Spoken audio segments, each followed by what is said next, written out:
Yung mic.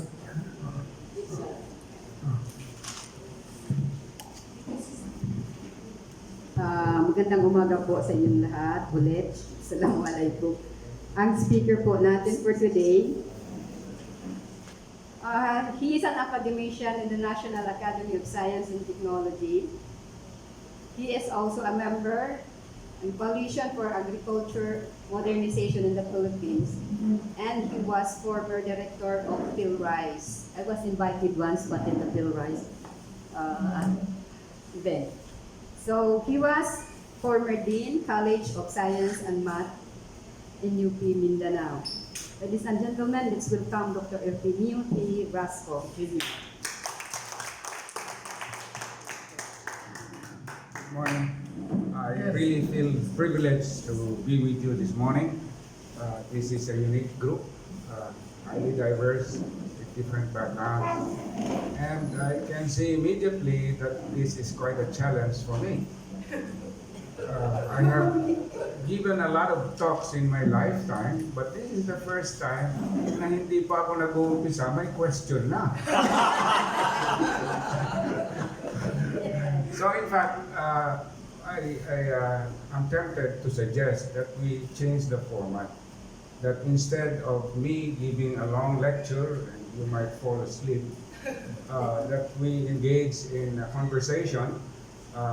Whatever it is in your mind related to this topic that you'd like to clear with me, I can give you as much information as I have in my data bank, and perhaps it can be supplemented by information from others. I can see that all of you have something to contribute to this topic.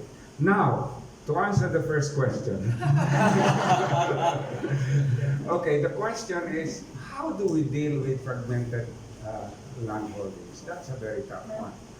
Because we're dealing here with a tradition that dates back to centuries. It's part of our culture. We're so close to land that we're willing to fight, lose our lives over a small piece of land. I'm sure you've heard horror stories of neighbors killing each other because one happened to advance his fence a few inches. That's how emotional land is. So I'd rather escape that problem, put it under the rug, think differently. Look at the map of the Philippines. We have 7 times more water than land. The future of food in this country is not on land, it's in the waters. That reminds me, because the princess here said that they have these programs in Hulo. Hulo is, the area is best suited for water farming, mariculture. So as a first idea, I'd like to introduce the concept that we should, for the moment, forget about land farming. That is not where the future lies. The future is in the seas. And I think we're learning from the Chinese. They're grabbing as much ocean as they can because they know that this is their future. And we haven't realized that. Regarding the concern about rice farming, I share your view that food security should not be based on land. In fact, when I was director of PhilRice, that's one thing I wanted to change. That we should move away from having Oryza sativa, that's the scientific name of rice, as the focus of our program, but change it to Homo sapiens. Meaning, we focus on the rice farmer. And we know that the rice farmer has something better to do than grow rice. They can be more profitable if they diversify, as you mentioned, into high-value crops, maybe even include microorganisms such as mushroom. It's a microorganism. It's a fungus. And maybe animals like caravel. In my talk, I wanted to cover that. But for now, maybe what I can just tell you is what I really wanted to cover, and after that, I will entertain questions. Maybe as you ask the question, I can go to my slide and present to you the appropriate answer if it's there. If it's not there, then I will have to invent something. Okay, my objective is to present to you, share with you a vision. This is quite different, I think, because that is what we need. A vision for a new food system that is science-based and nature-inspired. It's a vision that I think will be necessary if we want to survive the next 50 years. I've read a lot of scientific literature on the subject of climate change, of the horror stories that are about to come. If we don't change the way we eat and the way we farm. So my focus is transforming both of this, starting with the way we eat, because you cannot produce something that the consumer doesn't want to eat. So really, transformation will have to start from the way we eat. And how to get there? Start with rice. Because in Philippine culture, rice is food. That's the first thing that needs to be changed. Rice is not the only food. Rice is not even the best food.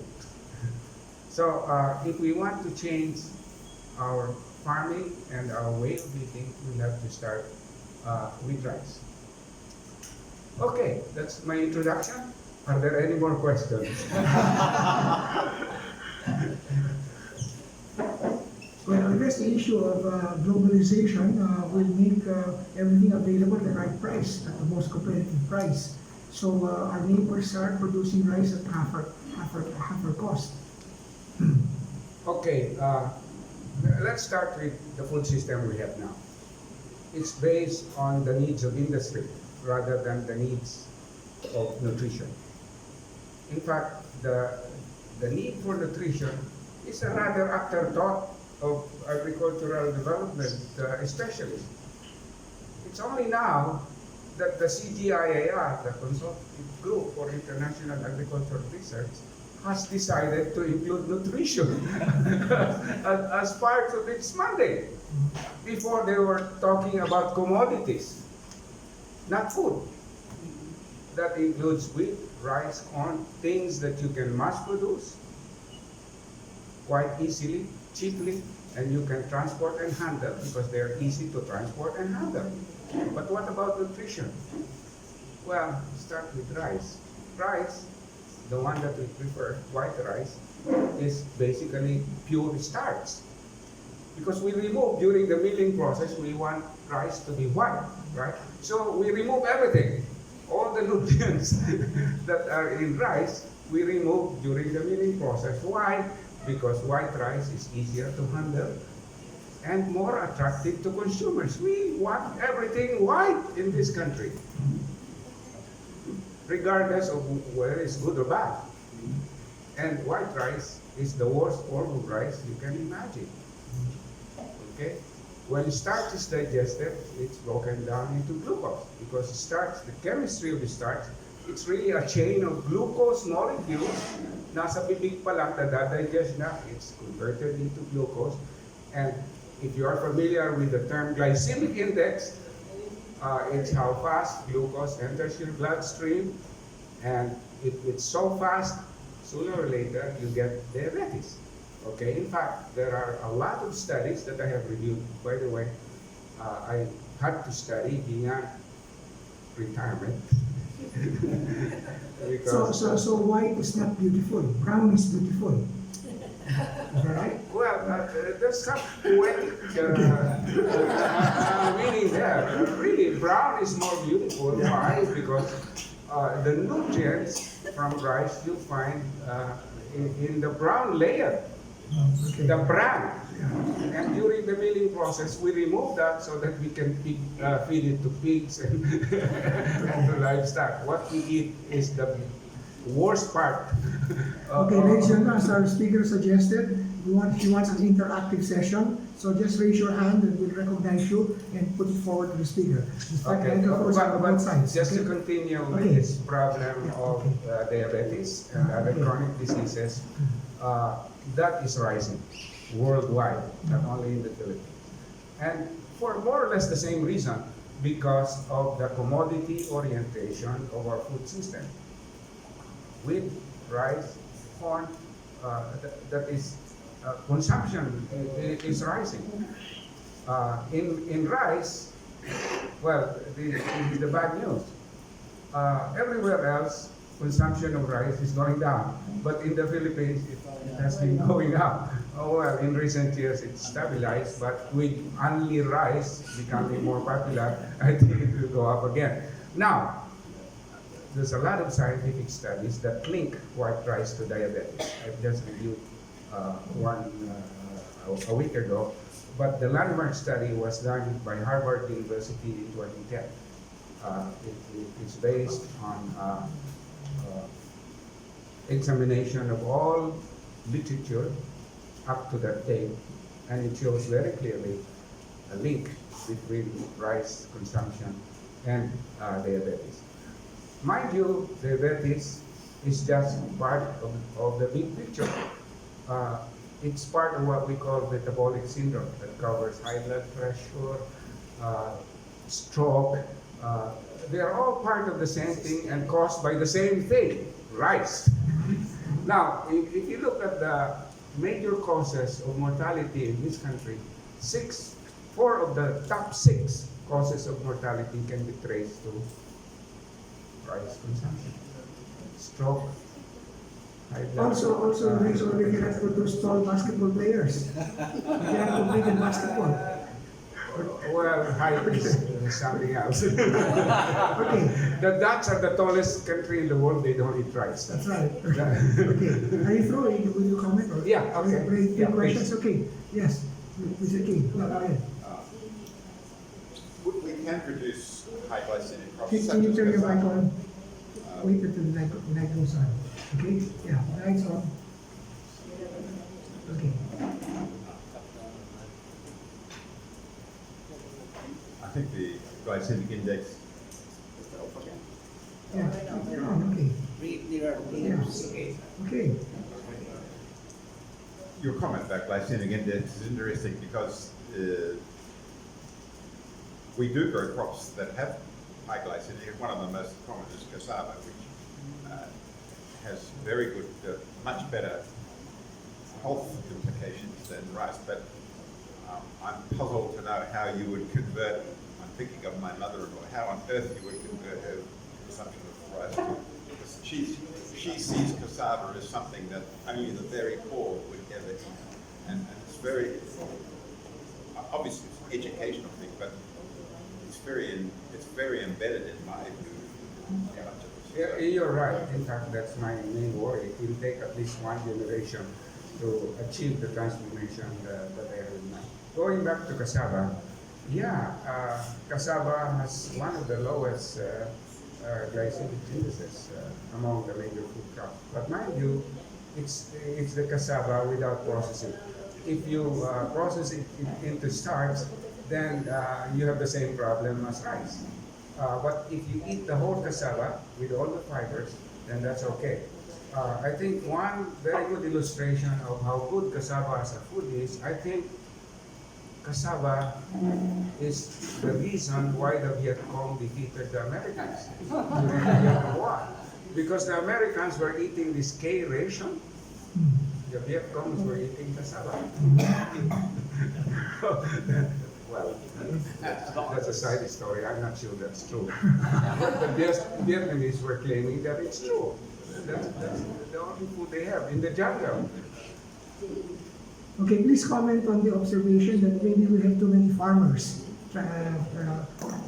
handling such small acreage of land. And if there were fewer farmers, land will become more comprehensive and therefore more applicable. We have to technology. change the law of inheritance to break that tradition. Maybe follow what some cultures do, that you only give the land to the oldest in the family. So that means that it will not be fragmented. Of course, that's no assurance that the land will not be converted into subdivision. So what I'm saying is that we should really begin to forget land. There's so much conflicting use of land that we cannot resist. Conversion. Waters. We can produce everything in the waters.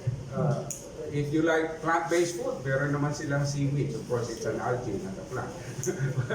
but you can get the necessary vitamins that you get from plants from the sea. Okay, Mr. Bloom, go ahead. Yeah. Last week we had some folks here, and they were talking about a new system for about 10 years old, for processing without pasteurization, and it's called hyperbaric food processing.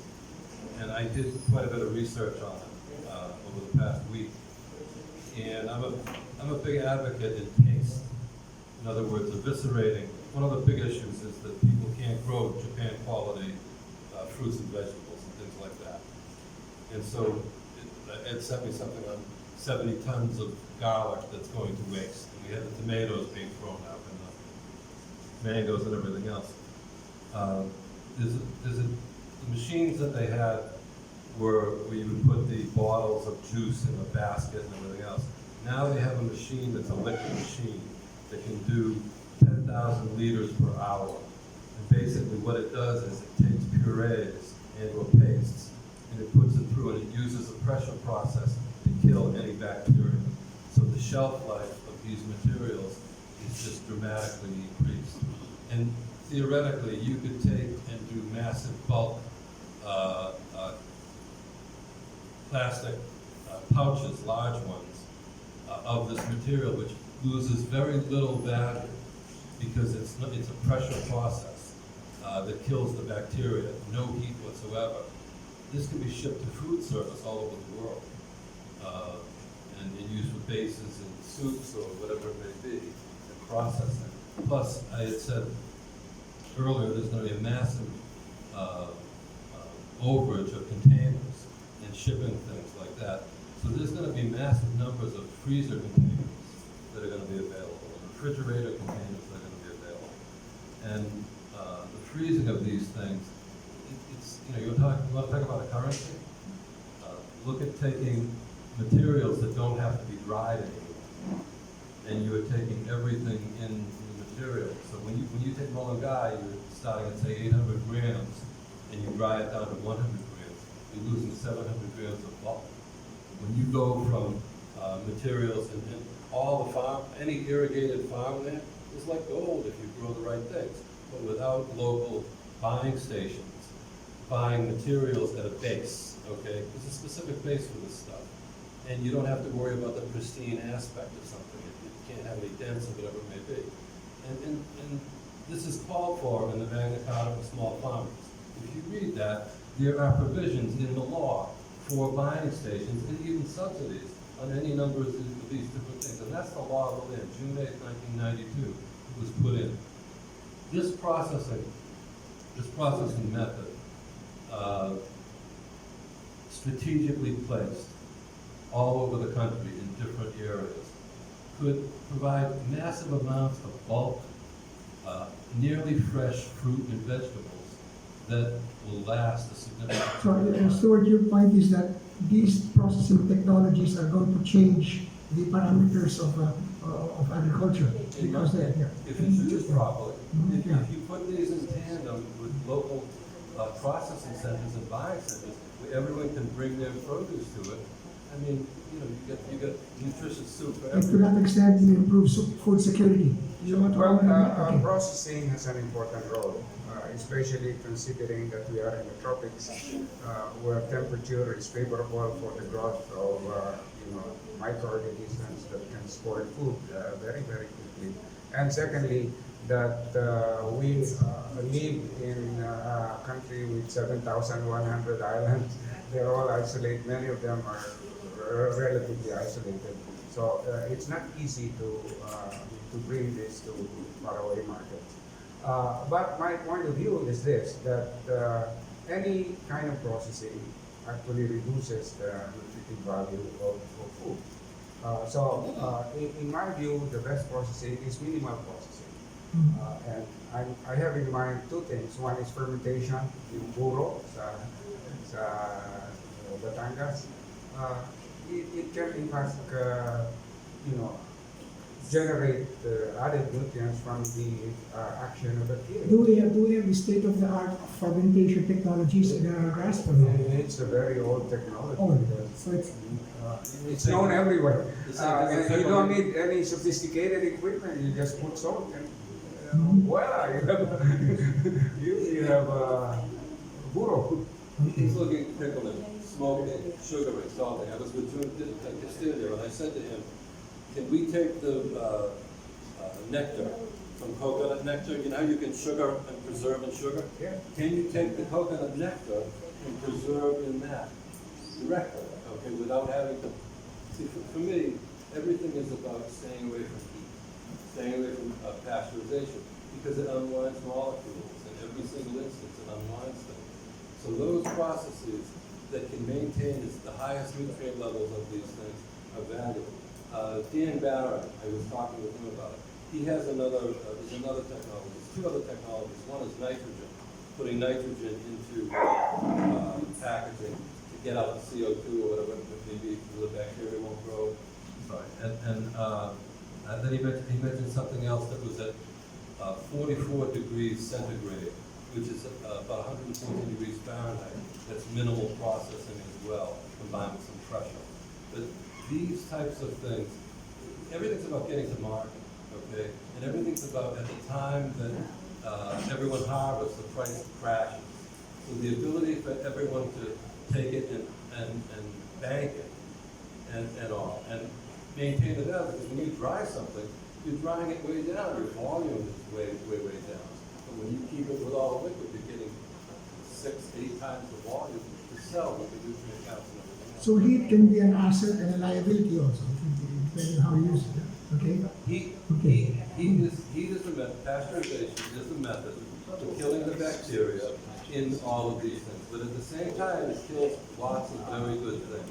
So the issue is, how do you get systems without bacteria, okay, in a cold process? And those things are available, and those are the things that we should be using, because that will defeat the price issue. If we can get more volume, our prices could be low. We can make more money. Okay, wait for the mic. Where's the mic? Mr. Chairman, Yeah, okay. just to expand the questions presented to Dr. Rasco. He was with East-West Center for 8 years as Director of Research. East-West Seed Company. I'm sorry, East-West Seed Company. And he was also with International Potato Center. So you may want to expand your questions to those things. Okay. Oh, by the way, my BS degree is in animal science, and I'm now trying to learn fisheries. Okay, go ahead, please. Yeah, ever since I was a boy, the government has always struggled trying to produce enough rice to feed the Filipinos. Now, the problem is we have not really been very successful in doing that, because we are trying to solve the problem of food shortage, basic staple, from the supply side. Why don't we try to solve the problem from the demand side? So instead of more and more Filipinos being born, wanting to eat more rice every time, why don't we change that palate preference into, well, maybe teach them to consume or eat what we can produce in bigger quantity. We produce about 4 tons per hectare, national average for rice. But I heard a lot of, or I read a lot of articles about kamote, sweet potato, being produced at between 10 to 40 tons, the Western variety. So, we import 5% of rice to stabilize the quantity and the price. So, if you produce something at least double what you produce in rice, like kamote, at least double, then you don't have food security. Kamote is not affected so much by typhoon, you don't, you can schedule it in many ways. It does not need a lot of water, and not very much storage facilities are required, and no milling. You just cook it, and the glycemic index is very much lower than rice. So how about that for an idea, Mr. Rasco? Before I comment on that, let me follow up on the discussion about preservation, processing, freezing next to fermentation. I think it has a great potential in this country, especially with solar power now becoming cheaper and more widely available. Just recently, we had this glut of mango. I have the same problem in my own backyard. What I did is I bought a freezer and I made everything that I can lay my hands on into juice. So now I'm giving free juices to my neighbors, to my relatives, and my friends. If you alerted me, I could have brought some mango juice for you also. So that's a very appropriate approach, applicable everywhere. You don't need highly sophisticated infrastructure to put a freezing facility even at the top of the mountain if you have a solar panel. So the But- idea is to stabilize the price, Right. right? To stabilize the price And of stabilize all these supply. fluctuations, okay? Right. Regarding sweet If I potato, may complete my statement. Okay, the problem is kamote has been, vilified, or rather, is the food for people who are starving, half starving. Okay, kumakain na ng kamote. And if you commit a lot of mistakes in class, they call you kamote. exactly. Okay, so there is so much negative association with consuming kamote. But this negative perception of kamote can very well be reversed by, early education. We can request our movie stars to endorse it. Yeah, that's the easiest way to do it. When I was in college, we, eating raw fish was not yet very popular in the Philippines. We had to down 3 bottles of beer just to be able to eat it. Okay, but my kids grew up, naturally liking it because they see their elders already eating it. So what I'm saying here is, maybe you don't need to replace all the meals with kamote. Maybe you can start the young people early for them to acquire some preference for doing it. And maybe you can only have it for breakfast to replace rice. And if you reduce consumption by 1/3, then you solve the 5% deficiency in supply with rice. So that's it. Your point is that if we eat rice only 2 times a day instead of 3, we won't have any rice problems. That's the Yes, point. yes. And eat kamote, which we can produce in abundance. Okay. Yeah, your comment or no? Yeah, let me agree with you in everything you said about kamote, and let me add a few more details. I said that it's a very difficult proposition to change our culture, which is based on rice as food, to something else. Why? Because we have a very long history of bias for rice and bias against other staples. Dates back to pre-Spanish times. There are records when rice was actually considered food for the rich, for the royalty. And the camote is for the slaves. So that will not go away very quickly. But from the scientific point of view, camote is a much better crop. In terms of efficiency of utilizing solar energy, you can get maybe 12 million calories per hectare of from camote, but only about 7 or 8 from rice. And the water consumption is much less. To produce 1 kilo of rice, you can use as much as 5,000 liters of water. You probably need about 1/4 of that for camote.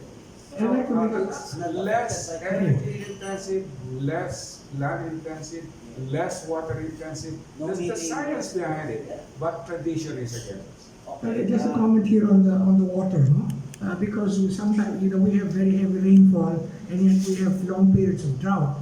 they say we only use 4% of the rainfall, and versus India uses 40% of its rainfall for irrigation. How do we solve the water problem in our communities? Have you looked at the economics of having water banks in municipalities and provinces so that we accumulate more rainwater for drought? Well, the immediate solution is, well, up to the local governments. If they can pass regulation, we say, every new house must have a water collection facility.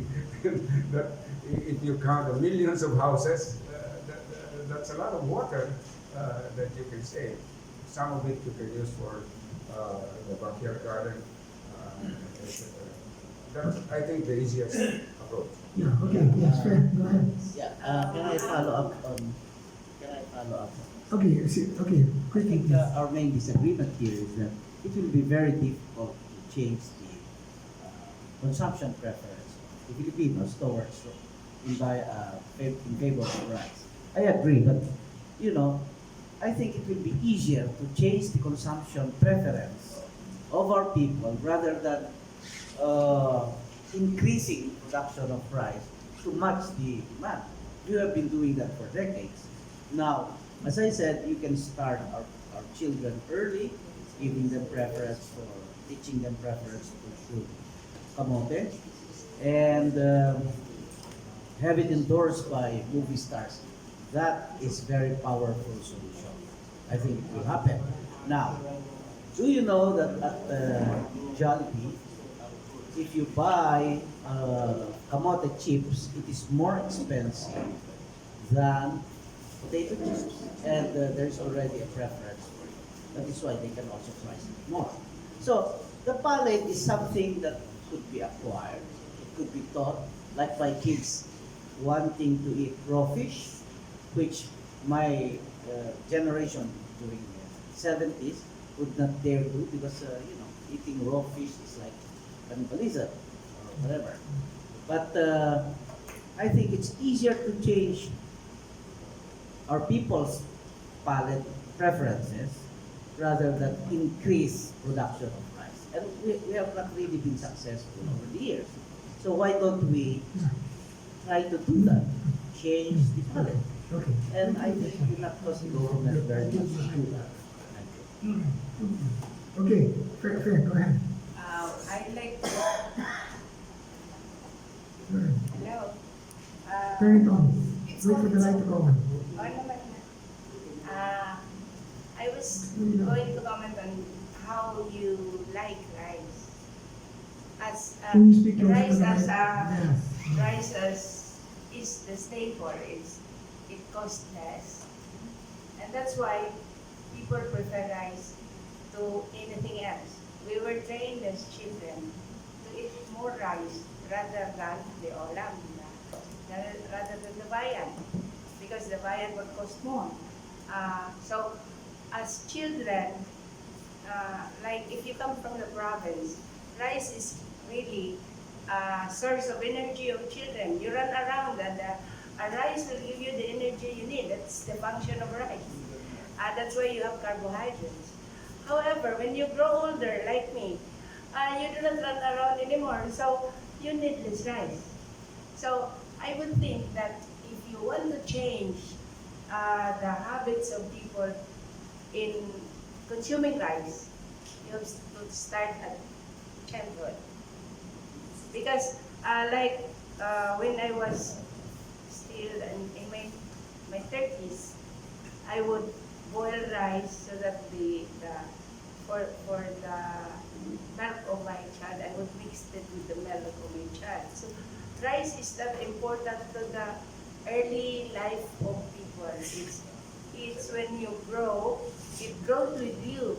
So if you want to change the consumption of rice, you have to start during childhood, that a child would have, let's say, now you have these processors, the fast ones, where you can have juice. My friend who has, we are grandmas already. So the children would line up because they want the juice from ampalaya and cucumber and melon. and outdoor like that, the children would line up because they want to taste what you are drinking. So you can train a child to have something else rather than rice. But the problem really is economics, because the lower part of society, which is more than the upper part,